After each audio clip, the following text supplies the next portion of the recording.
Et maintenant, une petite devinette. Quel point commun y a-t-il entre un avion et un robinet qui goutte? Vous ne voyez pas? Tous les deux génèrent un bruit que les occupants trouvent souvent bien désagréable.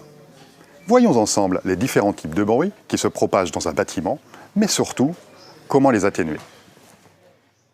L'isolation phonique doit permettre d'atténuer les sons provenant de l'extérieur et de l'intérieur du bâtiment afin de préserver un environnement acoustique confortable pour les occupants. Trafic routier, voix humaine, musique, les parois d'un bâtiment atténuent plus ou moins ces bruits en fonction de 2 facteurs. Tout d'abord, la constitution de la paroi.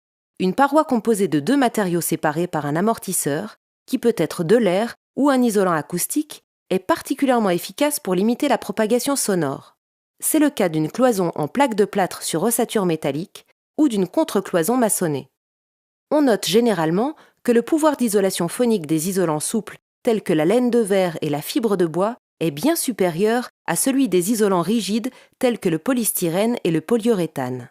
Ensuite, la masse de la paroi. Plus la paroi est lourde, plus le bruit est atténué. Pour renforcer l'isolation phonique de cette paroi isolée sur ossature métallique, il est possible de mettre en œuvre une plaque de plâtre acoustique, une plaque de plâtre haute dureté ou encore de doubler l'épaisseur de plaque de plâtre. Le poids de la paroi est augmenté sans modifier sa structure. D'autre part, l'isolation phonique doit permettre de réduire la transmission des bruits à travers la structure du bâtiment. Les bruits de pas et d'équipement sont créés par une vibration directe d'une paroi. On atténue ce type de bruit en empêchant la propagation de la vibration dans la paroi. Les vibrations dans les sols peuvent être atténuées par la mise en œuvre d'une chape flottante. La chape est coulée sur un isolant phonique et est désolidarisée des murs par une bande résiliente. Les moquettes, parquets flottants et certains revêtements de sol en plastique diminuent également la propagation des bruits d'impact.